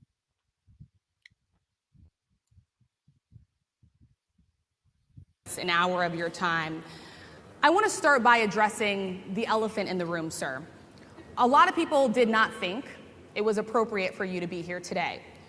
You have pushed false claims about some of your rivals, from Nikki Haley to former President Barack Obama, saying that they were not born in the United States, which is not true. So, this is all he said, she said. Where's the policy? Where's the agenda? She got all this time to sit up there, ask this long, drawn-out, interrogating question, but she did not present one thing to where she could hold them accountable and say, listen, when you get in office, what part of this policy are you going to implement first? We need this. We need that. We need this. Where is that at? Shao Zulu says Trump gave her that tiger uppercut. Yeah, and baby, she set it up perfectly. She stuck her chin out, and he just reached back and gave her that tiger uppercut. Yeah, definitely. But again, this to me, when it comes to the impact of this and the lost opportunity, this was far more embarrassing than Megan Thee Stallion twerking at a political rally, which for all intents and purposes was the point of that, was for them to have some type of festival. And again, I'm on record personally totally against twerking because I feel like it's outdated and that women need to learn a more seductive type of dance. In fact, I'm probably going to show a couple of videos, little clips that I made on my other channel where I'm on record condemning it. So I'm in a good position to say this because I'm one of the ones who are trying to warn these women to try to clean their act up and stop doing this dumbass shit. But they don't listen, and then they end up looking bad. But again, this particular instance right here, I felt make them look even worse, because this was a lost opportunity where she could have presented any one of them. Because I think the other one on the end in the pink is Harris Faulkner or whatever her name is. I think she's with Fox News or whatever. She was the only one that was somewhat respectful, but that's only because she's on the same political party. But them two right there, especially the one in the blue, she lost a golden opportunity to present an actual policy and hold Trump to it. But she chose to go with some he said, she said bullshit. But let's go. To which, like Shadow Zulu said, he had to hit her with that tiger uppercut. But let's go. You have told 4 congresswomen of color who were American citizens to go back to where they came from. You have used words like animal and rabid to describe black district attorneys. You've attacked black journalists, calling them a loser, saying the questions that they ask are, quote, stupid and racist. You've had dinner with a white supremacist at your Mar-a-Lago resort. So my question, sir, now that you are asking black supporters to vote for you, why should black voters trust you after you have used language like that? Well, first of all, I don't think I've ever been asked a question in such a horrible manner. First question. You don't even say, hello, how are you? Are you with? And if you notice, Trump got the people laughing. They're not laughing at Trump. They're laughing with him. And they're even, I'm sure, agreeing with him that the way she presented herself and the lack of professionalism and the lack of journalistic integrity, to where she just went up here and tried to get a gotcha moment, was despicable. And unfortunately, she put herself in that trick bag. So there you go. ABC, because I think they're a fake news network, a terrible network. And I think it's disgraceful that I came here in good spirit. I love the black population of this country. I've done so much for the black population of this country, including employment, including opportunity zones with Senator Tim Scott of South Carolina, which is one of the greatest programs ever for black workers and black entrepreneurs. I've done so much, and and I say this, historically black colleges and universities were out of money, they were stone cold broke, and I saved them, and I gave them long-term financing, and nobody else was doing it. I think it's a very rude introduction. I don't know exactly why you would do something like that, and let me go a step further. I was invited here, and I was told my opponent, whether it was Biden or Kamala, I was told my opponent was going to be here. It turned out my opponent isn't here. You invited me under false pretense, and then you said you can't do it with Zoom. Well, where's Zoom? She's going to do it with Zoom, and she's not coming. And then you were half an hour late, just so we understand. I have too much respect for you to be late. They couldn't get their equipment working, or something Mr. was President, wrong. I would love. So that's just, he just bodied her right there. So I remember some people were saying that they didn't probably even have an issue with their equipment. They probably were just trying to wait him out so that he would leave. They would just want to kind of keep him in the green room for that amount of time, but he stayed there. So they eventually had to bring him out, but that was all probably just a setup where they were just wanting him to leave, like as if he was scared of them. But Trump, he kind of stayed around. But yeah, it was just it was just a bad look for him all the way around. And so to me, that was far more embarrassing than what the hell happened at that political rally. But let's go.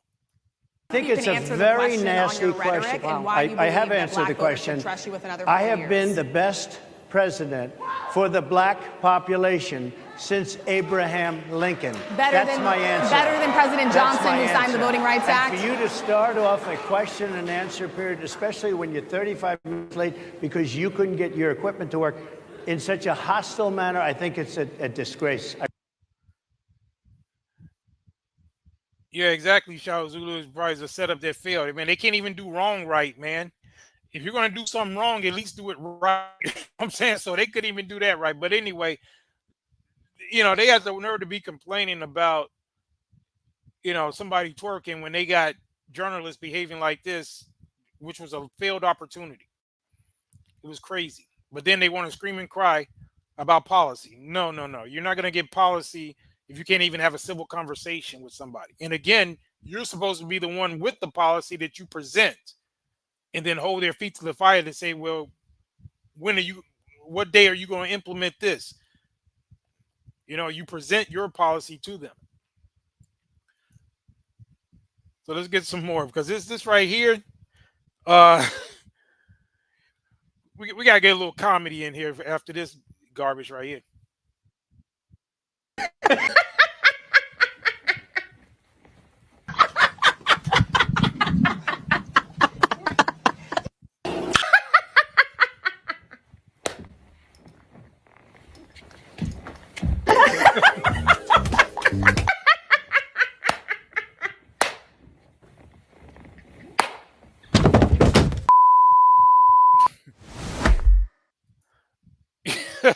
Yes, that Kamala. Yeah, she kind of good, man. She be imitating Kamala, boy. She got a job. If Kamala get in there, I guess she got job security for the next however long she's in there. But definitely, man, it is crazy. We got some more heat.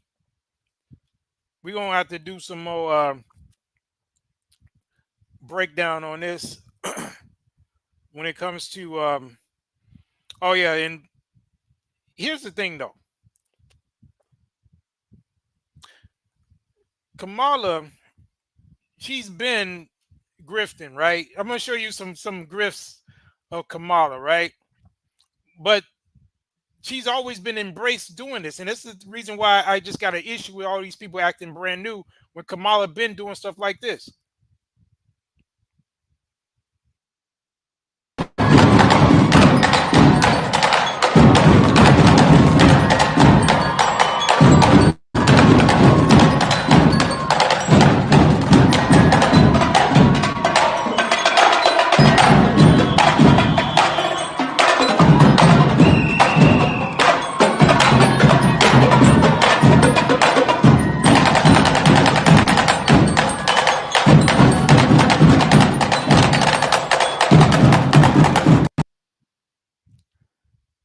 Y'all got 4 years of that coming.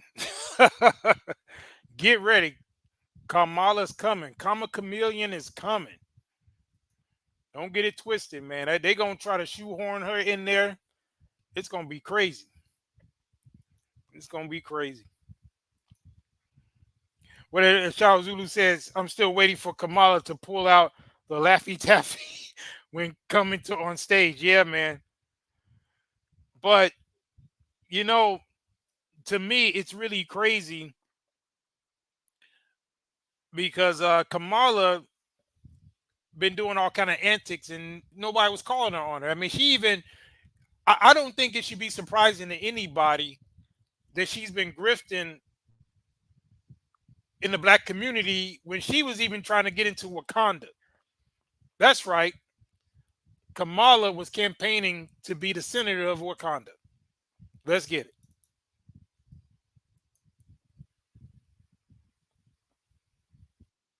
Senator Kamala Harris. I'm California Senator Kamala Harris, and I am pleased to announce that I am running for the first ever Senate seat of Wakanda. Now that this beautiful nation has decided to embrace the world by coming out of its self-imposed seclusion, it would be my honor to represent the people of Wakanda. I have committed the last 3 decades to public service, and I can offer insight toward policy as well as trade that will bring great value to the Wakandan Empire. When it's time to battle, I have no problem doing my fair share and grabbing a spear. Don't let this outfit fool you. Lobbyists will never have a place in my campaign or in our government. I don't care how much they offer, our vibranium isn't going anywhere. Public perception is key. I'm willing to shave my head, if absolutely necessary. The environment is vital. Killmonger may have ruined and burned your field of heart-shaped herbs. California, I can repopulate that field with a bunch of different herbs. Now you see, what's so insidious? I know this is a joke, But what's so insidious about this is how many people she's locked up for having possession of a substance that's now legal. And I'm sure you guys are all familiar with her record in California and how harsh she was in terms of her sentencing and how she kept a lot of particularly black men locked up to be basically free slave labor when she could have had those guys released and exonerated. And George O. Brown really broke her down pretty good. I think I'm going to play that clip next. So as goofy as she appears, she's actually, dangerous when you look at some of her, past policies. But we're going to finish this out. I'm going to show a little bit what Joe Brown had to say about it. To the lovely people of Wakanda, I know you will make the right choice. And as always, Wakanda forever. Paid for by Kamala Harris.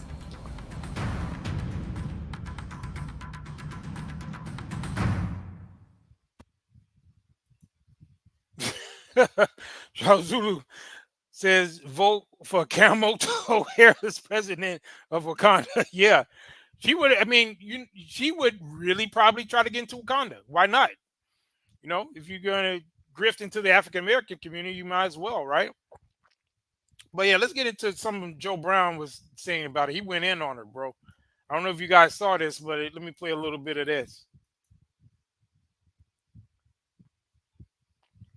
I had to get, bring some meat because I can't sit. It doesn't sit well with me that I could not go in on her on this point about what she did at that rally because of the reasons that I laid out. I can't in good conscience, push back on that for the simple fact that she only presented to them the culture that they have cultivated.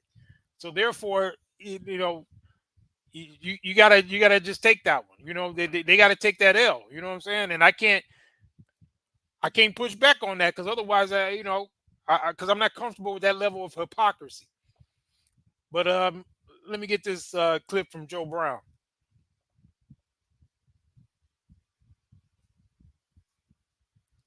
I think I should have it here. Hold on.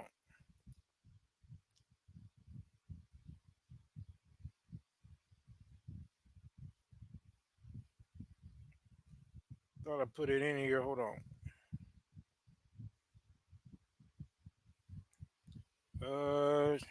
Let's see. What I'm looking for, let me play y'all. I haven't gave you. I guess we'll put some of this performance in there. This Megan Thee Stallion. You can see her. You can see what all the fuss is about. I know some of you guys seen it already, but.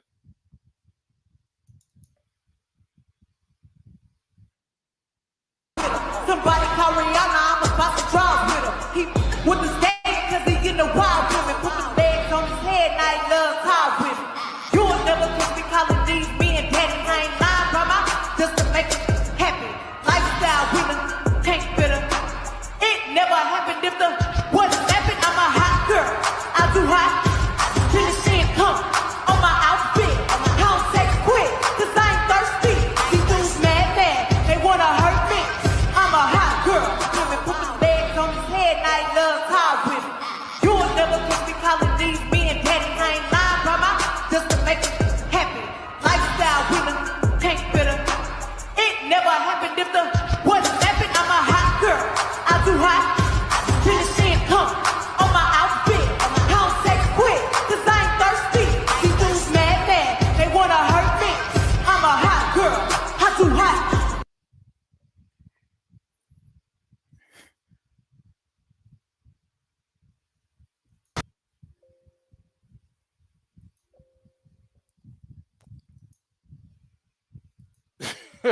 Whatever Charles Zulu says cookie for Umar. Yeah, you got to throw some cookies for Umar every once in a while. I think I got another one too. Hold on, another angle. I'm looking for that Joe Brown clip. I thought I'd put it in here. Hold on. Yeah, I got it right here. But yeah, I'll load this other one with give y'all a little bit more of this stallion chick.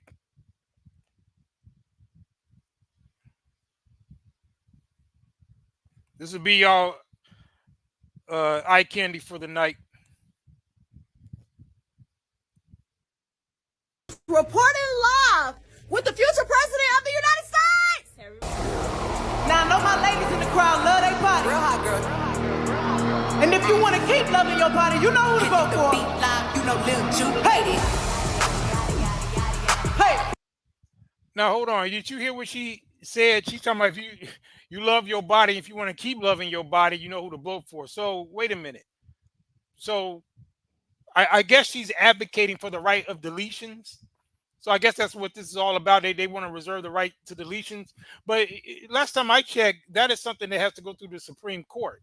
So even if Kamala's in there, what type of impact does she have on that? It's really kind of mind-boggling that they keep going with this trope as if their body or their freedom to have control over their body, because I mean they've done so well with their bodies, right? They've been such great stewards of it. Why not give them more control of it, right? But it's just kind of weird that they keep complaining about not having control of their body, and that somehow someone like Kamala is going to ensure that they keep this control of their alleged body. But anyway. Hey. Yeah.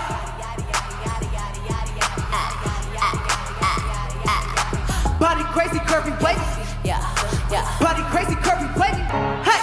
お金稼ぐ俺らはスター。スタースタースタースターキラキラ。I don't know none of them songs. I mean, it's just I don't know her from between the other chick, the red, what's her name, Sexy Red, the other one, the one that Umar. Speaking of Umar Shah Zulu, what was the name of the one he was with? The one that was in London talking about yelling out all kind of profanity. What's her name? I forgot that one's name. I think y'all should know. Y'all younger than me. I don't know the other one's name. The one that Umar was kicking it with. I don't know if he's still messing with it. He said she wants to protect the babies of illegals, but want black women to delete their babies. Excellent point. Crazy. It's just kind of funny how all that works, right? But what was the name of that broad? The other one, because like I said, I get them all confused. The one that Umar was messing with, the one with the chubby cheeks. I don't know what's her name. Forgot that broad name. But anyway, I found that Joe Brown clip. He went in on her. We're gonna play a little bit of that.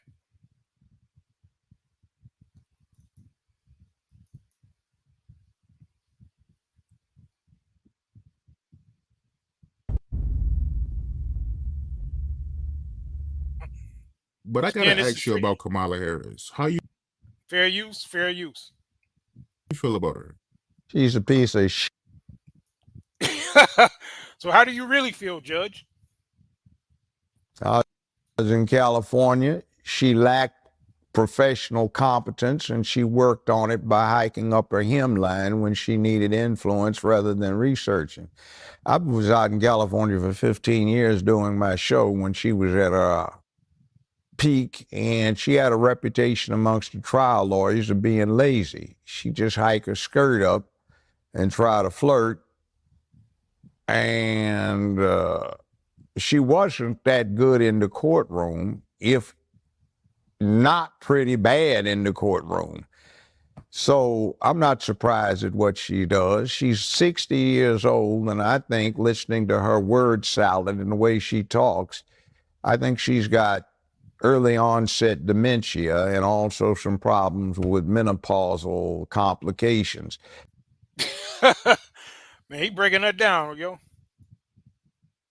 That's that. You see, today is going to be tomorrow. So since it's going to be tomorrow, today we have tomorrow, which is why we are now. Like, what did you say? They have something in mind, but they cannot Ain't that what Charles Zulu? That's what you said earlier, something like that, right? cognate getting all the way through it, which is why she's famous for this word salad garbage, and she doesn't make a bit of sense. I think since she's only 60, she's actually on a worse track than Biden was. Biden is 20-some years older than her, And he has been senile for a long time. Now, about 5 or 6 years ago, when did they start ramping up to do this? 2019. Okay, I was. Yeah, that's the part he leaving out. I'm sure Joe Brown probably didn't, you know, he probably didn't crush them cookies. But anyway. Saying Biden has been a failure his whole adult career, a second-rate, third-string player.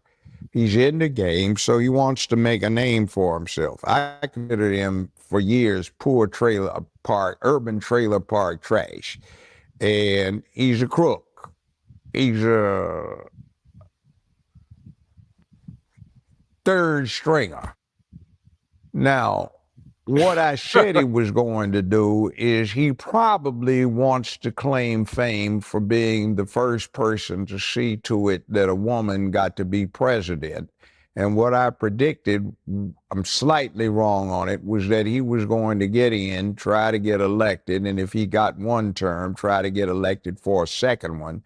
And then halfway through his term, when he had served 2 years, to retire or resign in her favor. So under the 22nd Amendment, what happens is she can serve for the final 2 years for somebody and then be elected twice more.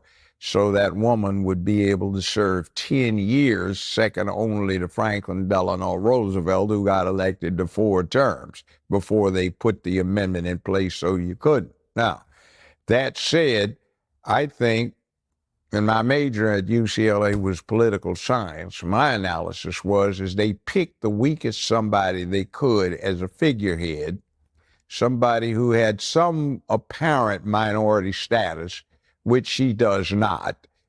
And what goes on is that you get her, everybody that is everybody would be afraid to go against her because of what she can pass herself off as.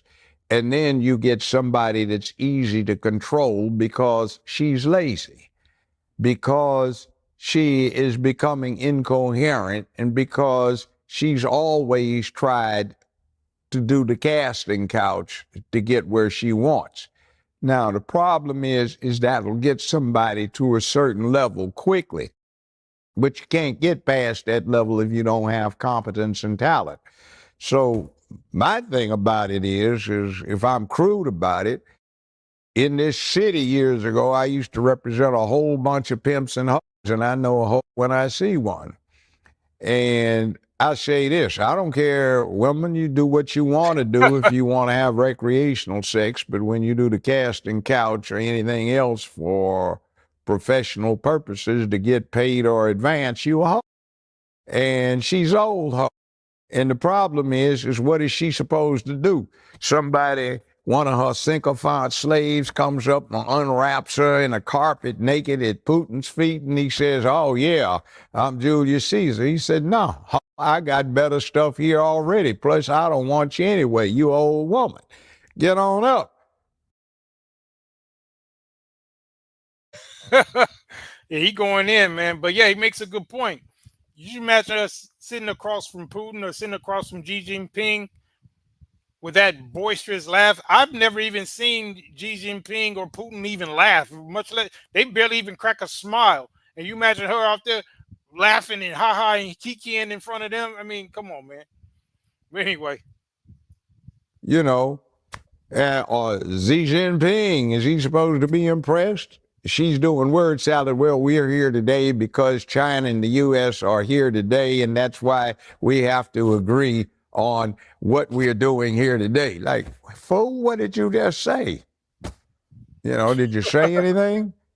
And I've never seen such a salacious mess as I've seen out of her. I think of One West Bank. I had some pretty good properties out in California at one point in time.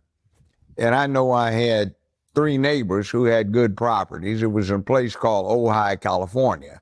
And they got caught up about 15, 16 years ago, like a lot of people did, in that mortgage bundling scam stuff that was going on.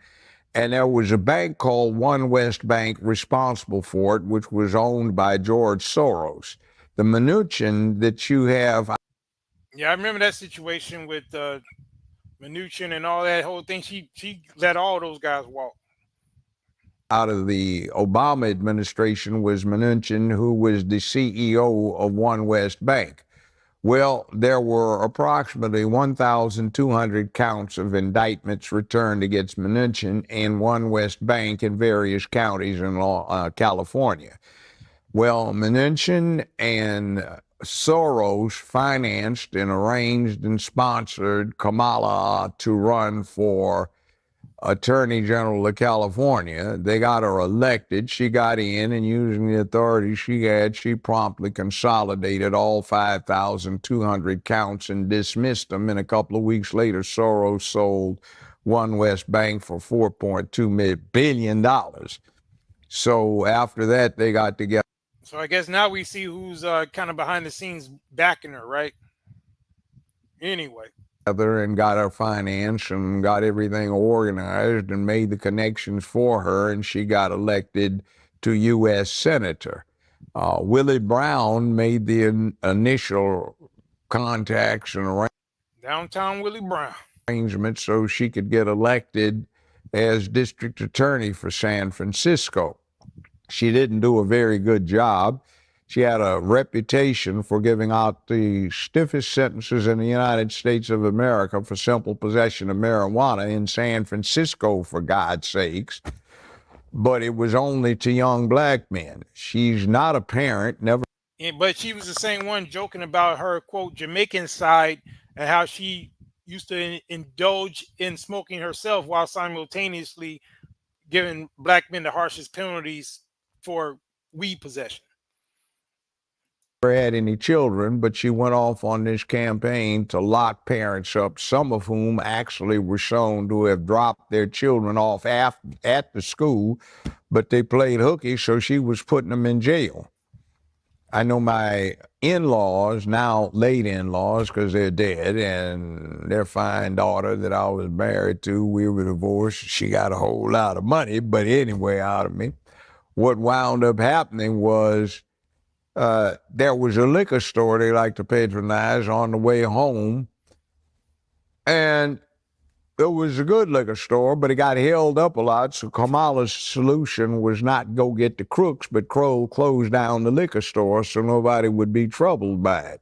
See, that kind of philosophy, or you've got a serial killer who's got 6 victims, and the families are writing protest letters to her, not hurry up and do something, not why you giving the guy such a light deal, is why don't you let this man plead guilty to life without parole instead of delaying it for 7 years, trying to make political hay out of it.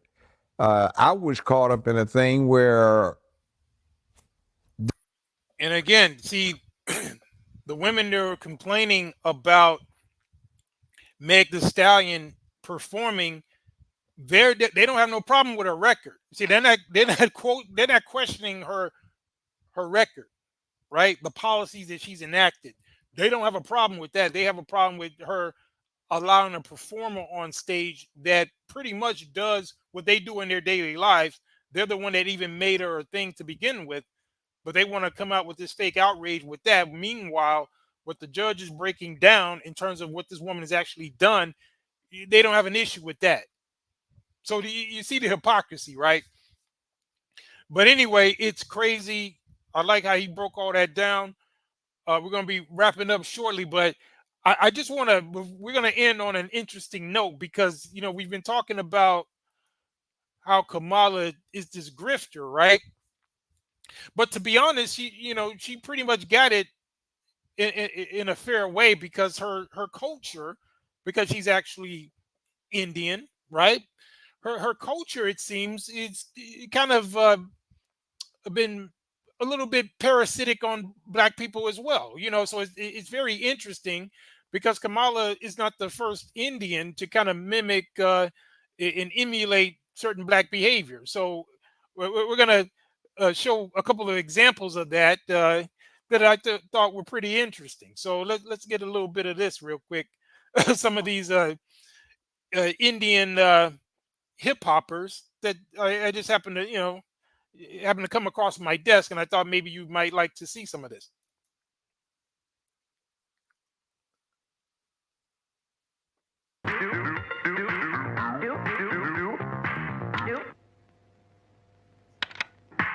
You can tell by this footage is kind of old school. They used to, kind of emulate the old b-boys back in the day, I guess, right?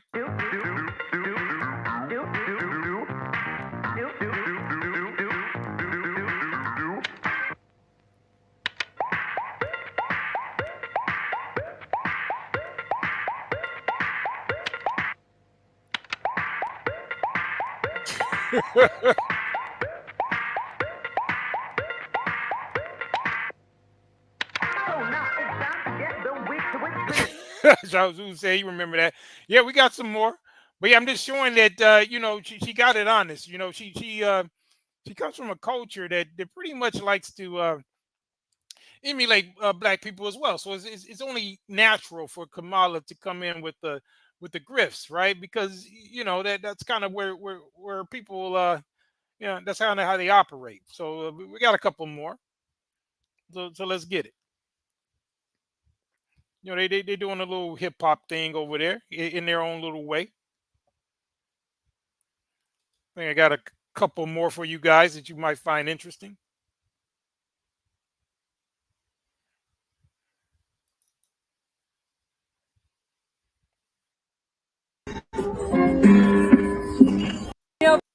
ਵਖਾ ਕੇ ਕਿੰਨਾ ਹੁੰਦਾ ਨਹੀਂ ਕੰਮ ਕਦੇ ਪਿੰਦੇ ਸੁੱਟਾ ਆਪਾਂ ਕਦੇ ਪਿੰਦੇ ਰਮ ਕਦੇ ਪਿੰਦੇ ਸੁੱਟਾ ਆਪਾਂ ਕਦੇ ਪਿੰਦੇ ਰਮ ਕਰਨਾ ਮੁਕਾਬਲਾ ਤਾਂ ਪੂਰਾ ਰੱਖੀ ਦਮ ਗੱਡੀਆਂ ਵਖਾ ਕੇ ਕਿੰਨਾ ਹੁੰਦਾ ਨਹੀਂ ਕੰਮ ਕਦੇ ਪਿੰਦੇ ਸੁੱਟਾ ਆਪਾਂ ਕਦੇ ਪਿੰਦੇ ਰਮ ਕਦੇ ਪਿੰਦੇ ਸੁੱਟਾ ਆਪਾਂ ਕਦੇ ਪਿੰਦੇ ਰਮ ਰੈਡ ਡਾਟ ਲਾਏ ਮੱਥੇ ਮਾਰਦੇ ਆ ਸ਼ਾਟ ਮੇਰੀ ਗਾਣੇ ਸੁਣ ਸਾਡੇ ਦੇਖੀ ਹੋਏ ਪਹਿਲੋ ਮੇਰੇ ਜੇਬਾਂ ਵਿੱਚ ਕੈਸ਼ ਤੋਂ ਪਾਇਆ ਕਾਲਾ ਕੋਟ ਉਹਨੇ ਕਰਦੇ ਨੇ ਪਿੱਛੇ ਨੰਬਰ ਕਰਦੇ ਨੇ ਨੋਟ ਹਰ ਦੂਜੇ ਦਿਨ ਗੱਡੀ ਆਪਾਂ ਕਰ ਦਿੰਦੇ ਚੇਂਜ ਜਿੱਕਾ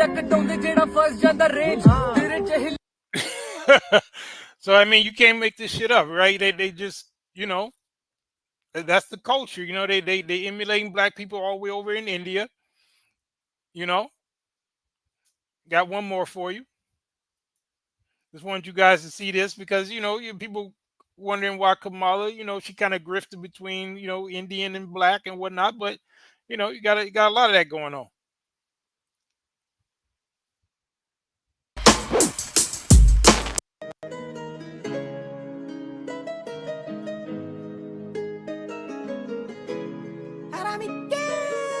हरामी गैंग यहाँ पूके सब हरा माल रत वक्त यहाँ आके रती सबकी लाल चिल्लम का टान मारो बॉम्ब वाला शॉट समर और विंटर हमेशा रहते हॉट लॉन्डियों को भाव नहीं सकती अपना स्वैग में भी आके कभी देख I'm a black nigger I'm a black nigger Ranchi के स्ट्रीट से Yes, you heard him right.